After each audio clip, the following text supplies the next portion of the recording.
Why does she get a future and I don't? Why is her success guaranteed while I'm basically being asked to fend for myself? The words hung in the air of our kitchen, heavy and suffocating. My mother, Karen, froze with her hand halfway to the spice rack. My father, David, slowly lowered his newspaper, his face turning that specific shade of mottled red that usually signaled I had crossed a line. But I didn't care. My hands were shaking, not from fear, but from a rage that had been festering in my gut for 14 years. "Excuse me?" my father said, his voice dangerously low. "What did you just ask us?" "You heard me," I snapped, my voice cracking. "I know about the fund, Dad. I heard you talking to Aunt Linda.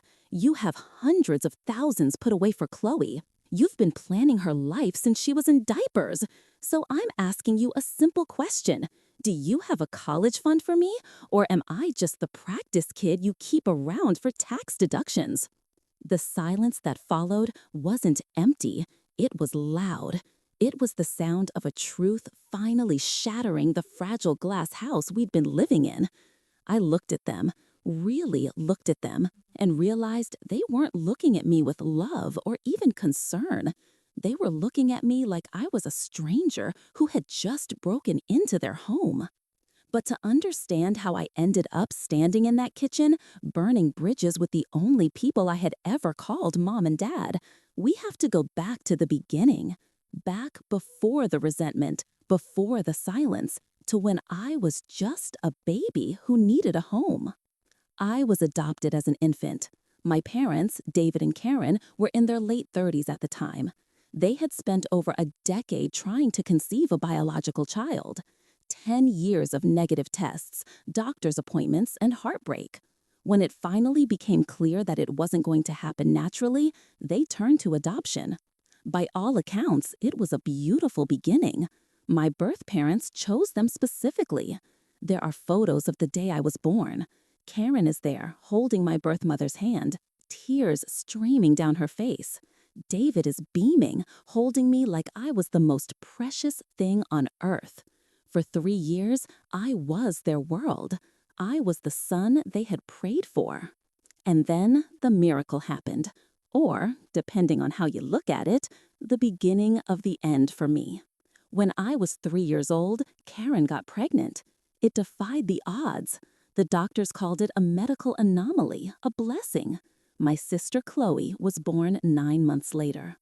Now, I don't have memories of those first 3 years where I was the center of attention. My conscious life began after Chloe arrived.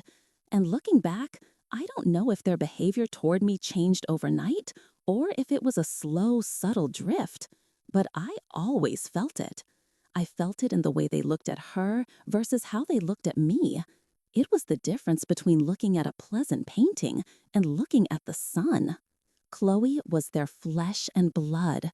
She was the manifestation of their genes, their legacy. They were obsessed with her. And I don't mean just normal parental love. I mean an infatuation with her very existence. They would spend hours talking about her features. "Oh, look, she has my nose," Karen would coo, stroking Chloe's hair. "And she definitely has my chin and eye color," David would add, puffing out his chest. They called her baby star, little sweetheart, miracle girl. I was just Mark. As we grew up, the divide became a canyon. Chloe was spoiled rotten. If she wanted a toy, she got it. If she wanted attention, the world stopped. I was cared for, certainly. I was fed, clothed, and had a roof over my head. But the emotional nutrition just wasn't there. I didn't get the random cuddles on the sofa. I didn't get the secret handshakes or the just because ice cream trips.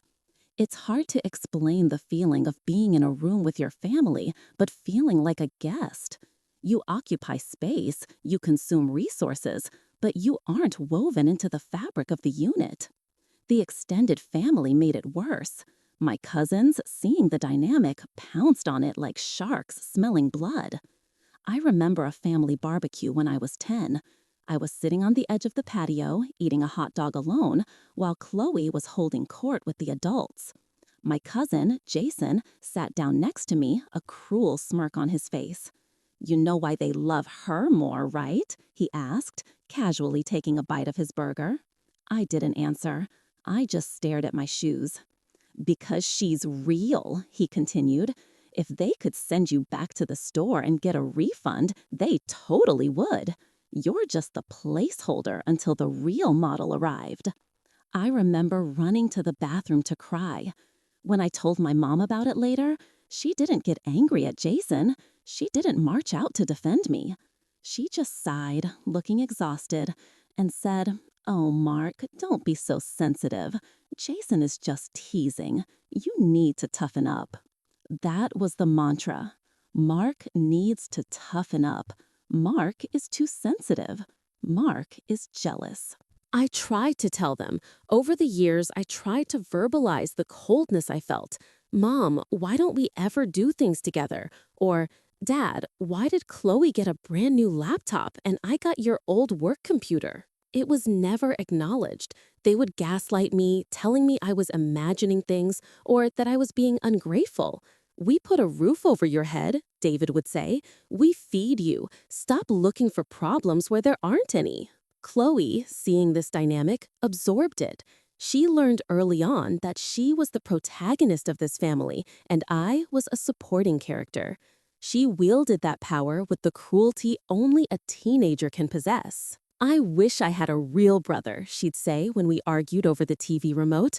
"I'm the only actual child in this house. You're just adopted."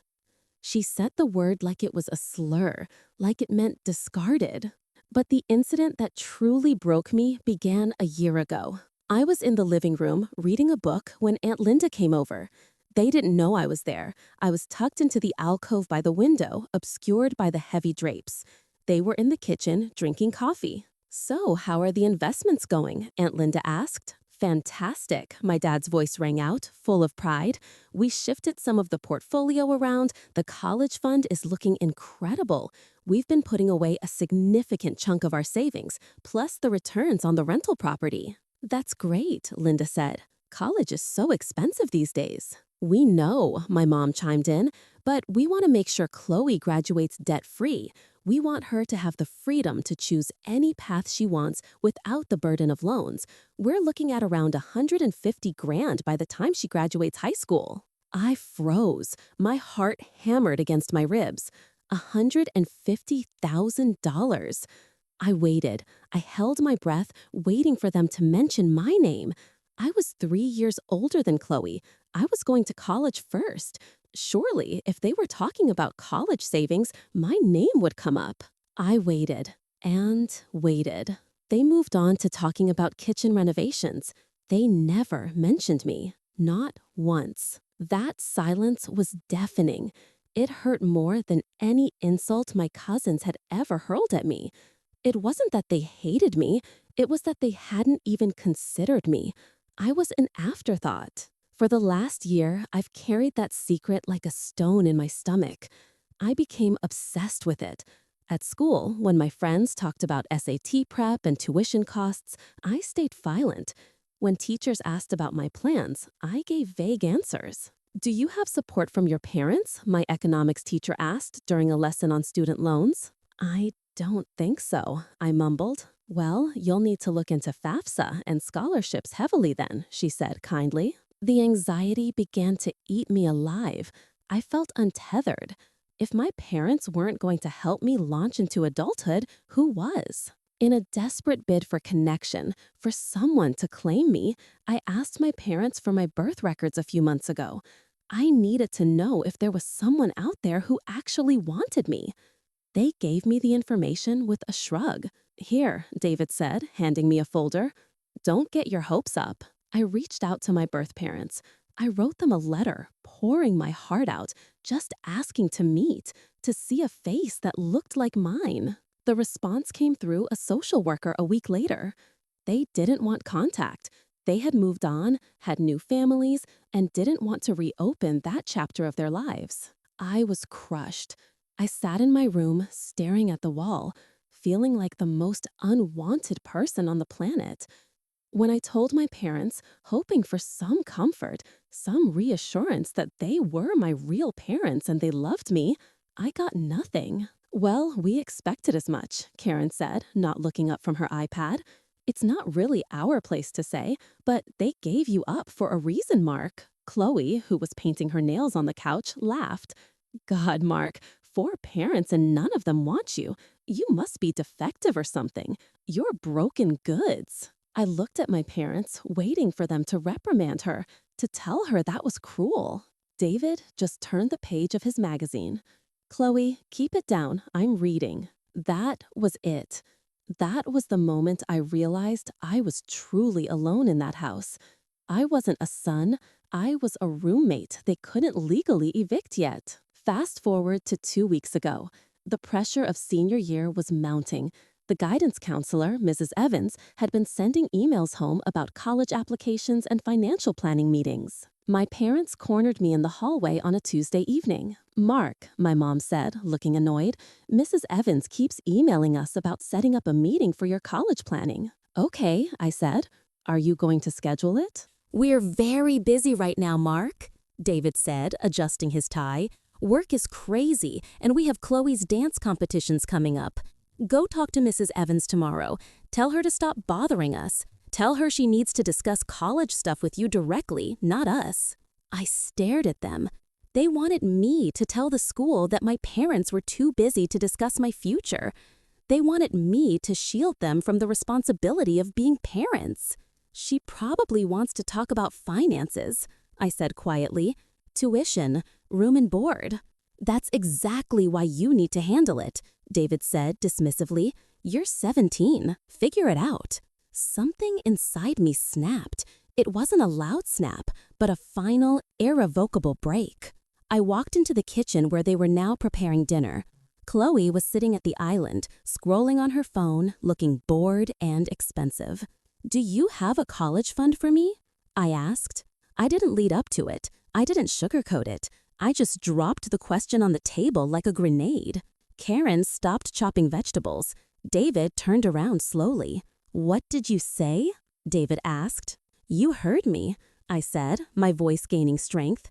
Do you have a college fund for me? Like the one you have for Chloe? The color drained from Karen's face. How do you know about that? I heard you, I said.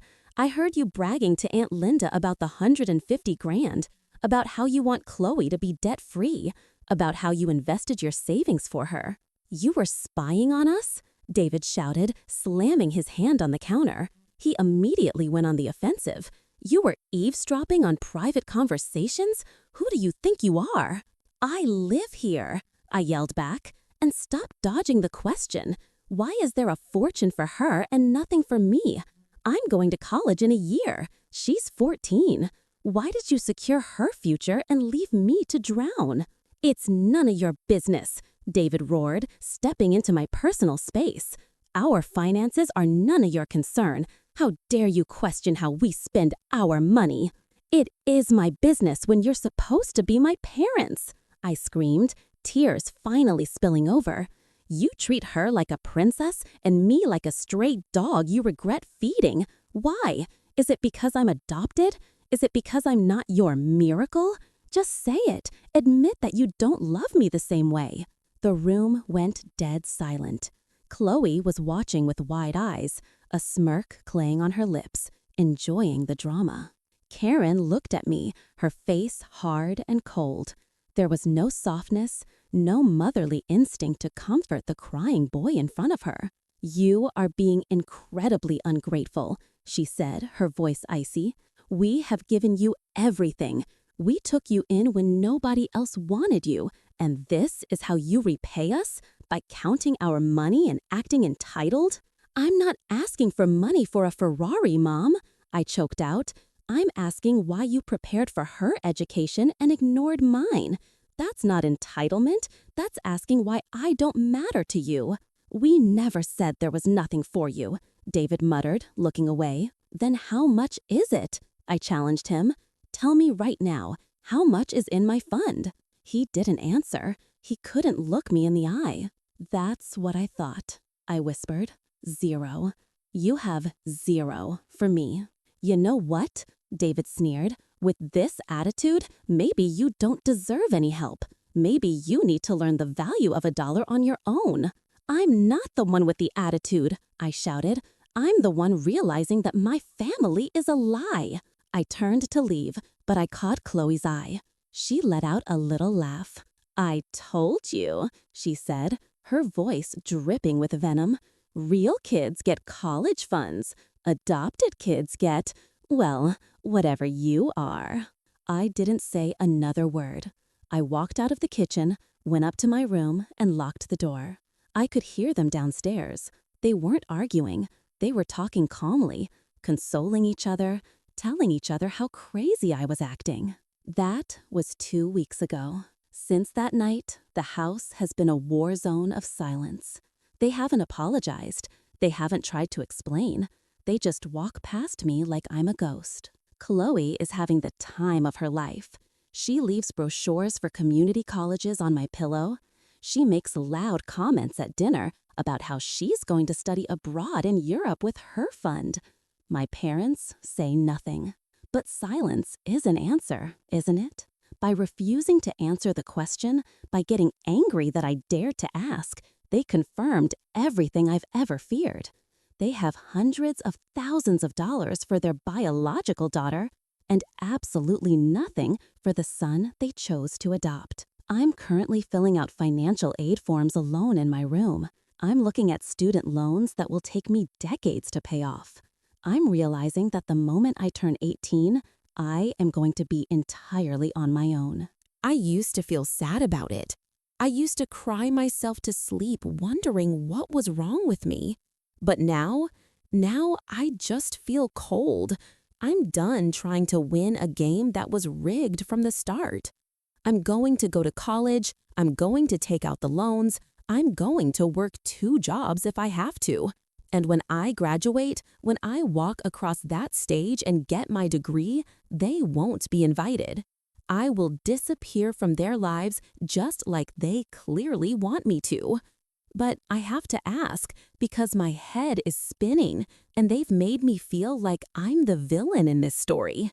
Was I wrong? Was I out of line for confronting them? Do you think I went too far by demanding to know why she gets everything and I get nothing? Let me know in the comments, because right now I really need to know if I'm the crazy one here.